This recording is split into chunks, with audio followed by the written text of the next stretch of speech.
cares away. Shout hallelujah, come on, get happy, get ready for that judgment day.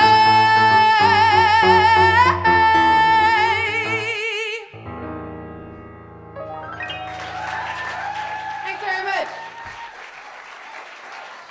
Thank you.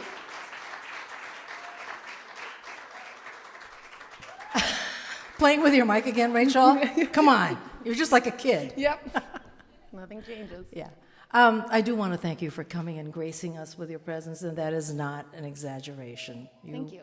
You have just floated here with the best attitude and the best information. And watching you talk to the students and give them feedback and what you've shared about your life, I feel like you're really backing up what we're doing here at IMA, which is to play it forward, to have an idea of our foremothers and what went before, not just what's right this second. Yep. But if I could recap a little bit of what you shared with the class, with the audience members who may not know all that which informs the center of how you do music and why, which to me is so important. Yep. You were raised Baha'i, your family's Baha'i, your father is or was a choir teacher, and you started to sing before you could even really think about your age, which you're figuring around 5. Yes. And you sang in your father's choir, and he started to do tours around the world, in part to spread the joy. Yep. And the Baha'i religion is about oneness and joy, as I understand it, from First hearing and it from foremost. you. Yes, Yes. okay. And that is why you do music, is to have that unity manifest in your work, in every moment in life. Yep. That's right. What a beautiful thing. Couldn't have put it better myself. And that somewhere around, I'm going to say 7 or 8, you started to do like songs for the family, or a particular song, you had a dance. Oh yeah, they couldn't stop me from performing for them. I demanded an audience from a very young age. And I have 3 siblings, and the Baha'i community was very small and like one large family where I grew up in Hendersonville, Tennessee. So it was like we were at each other's houses all the time. There was a core group of kids. They would get one babysitter for like 20 kids sometimes when our parents needed a night off. Putting together little performances was like a big part of us all being together, and I would often make people watch what I needed. That's so them to interesting, see because at while that you're time. saying that, I'm remembering having conversations with the singer and performer Holly Near, who, by the way, did you know that she's Kevin Bacon's first cousin? I did not. Okay, is that? Yeah, their Full mothers circle. were twins. Let's just think about that for a second. The synchronicity and the incredible circle, that vortex that keeps coming around and touching all of us. It's really amazing. But they did the same thing. They would amuse each other in Northern California. Okay, and so you realized you were going to do something in performing. I mean, you just had to do it. You were called to it. It's not like you kind of went, oh, my mom wants me to sing a song for the family, so no. No, not at all. And you had this attitude, as I understand it, your arms out and... Yeah, I definitely wasn't very self-aware as a 12-year-old, because I'm pretty sure I thought I was like a 30-year-old woman from a different decade for a while, and I think that delusion was actually pretty helpful. It bursts every now and then, but sometimes I still feel that way. I bet you the audience feels kind of that way too, because when I look at you and hear you, I know that Doris Day is one of your favorite singers, and there is that, let's just say, sophistication, that elan, Sure. that comes through that most singers don't have now. Thank Right? you. There's that orb of, you're containing something that is so feminine, but it's rock and roll, kick-ass feminine. That's it, man. That's really it. With that voice that can sing today's sound, but it harkens to Sarah Vaughan, Ella Fitzgerald. Sure. And if you could speak to some of your favorite singers from whom you essentially got your vocabulary. Yeah, Okay. absolutely. All right. Yeah. So, if I could say something to them? yeah, if you could just speak about what they said to you that you realized at a young age. What was it that you heard? What were they saying to you?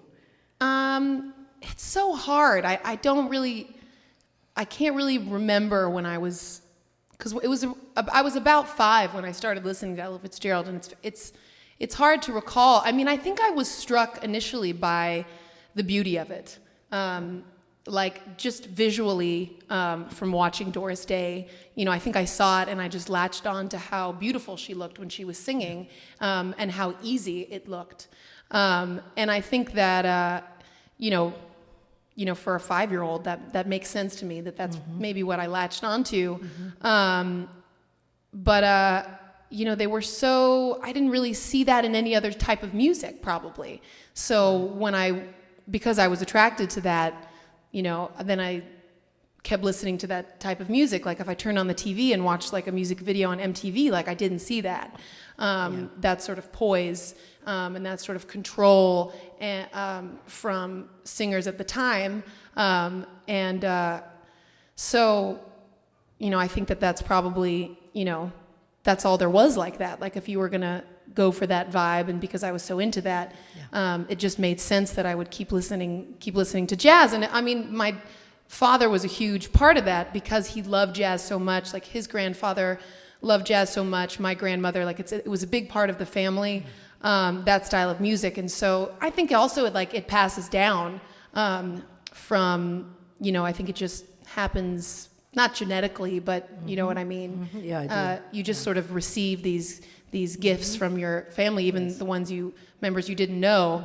I mean, it was just encouraged so much. It was just like, I listened to one Ella Fitzgerald song and liked it, and then I had, I mean, he probably came home with 20 CDs that same day and said, like, here's all of it, And if you like something when you're a kid, you just listen to it. You're like, yeah, exactly, over and over and over again. Yeah.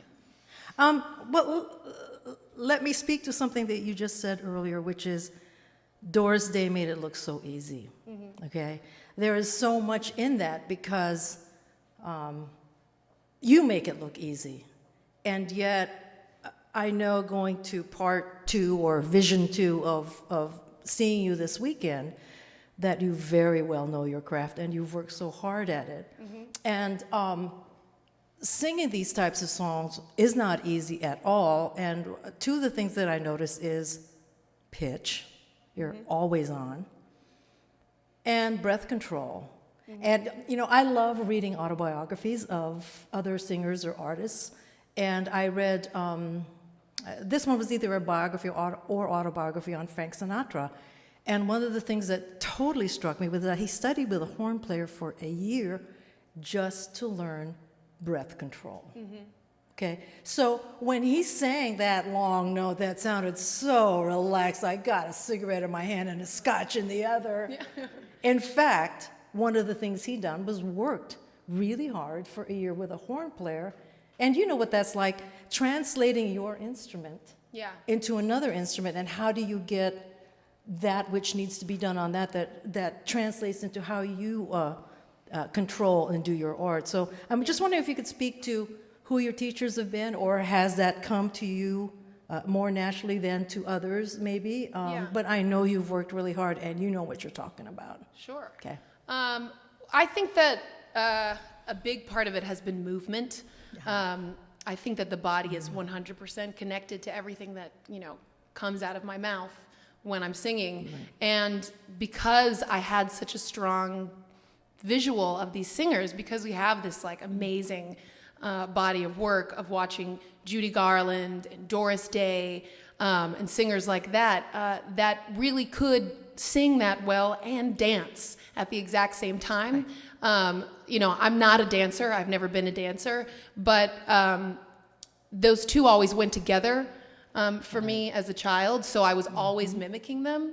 And I just think that the way that I think just mimicking them and seeing how that they move their bodies and how it was one thing, and how if in order for me to sing the rhythms that I want, I have to feel it in my body. I have to move that way in my body. I don't have to do it now every time, but just from having that practice, was, I think, a big part of my breath control. I feel like that's where it comes from. Pitch is one of those things, it's a muscle that you just have to sing a lot. And I really sang a lot. Like it's not, I'm not, I was never a prodigy. Didn't always sound this way. Like I really just sang all of the time. When I was growing up, I was very, very addicted to it, and like that. And the thing with pitch is that it's just like a muscle. You keep working it, it keeps getting better, it keeps getting better, it keeps getting more refined. It's muscle memory. I mean, there's still there will occasionally be keys that I don't usually sing in that I can't sing in tune until I've sung that song in that key because I'm not used to it over and over and over again. Yeah. It happens all the time with Lake Street Dive. We'll have a song and we'll put it in a key that I'm not used to. You know, like in jazz, I sing every song in this one key, B flat. I don't know why. It's just, and I probably couldn't sing out of key in B flat because I did it for so long. So it's really just, 10,000 hours or whatever that guy says. But along with singing in pitch, I think, and I forgot to mention this, is the very act of listening. Yeah.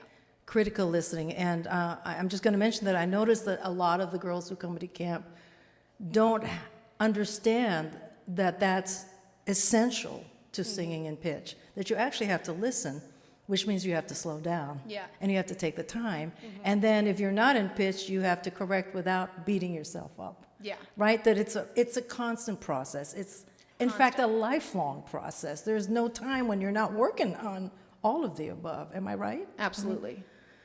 Which could be daunting, but it also could be the great news because you're always digging into something and refining and getting it. Definitely the latter. Yeah, I mean, it would be awful to know that's just like, well, you'll get to a point and then you won't get any better. Like that's it. I mean, that would be terrible. I probably wouldn't have pursued it if I thought that was the case. Yeah. So yeah, I mean, it's just exciting at this point. Like. No. Whenever I have a struggle at this point, I'm pretty excited about it because I'm like, wow, I can't wait to sing this song in a year and see how it feels differently and reflect back on it.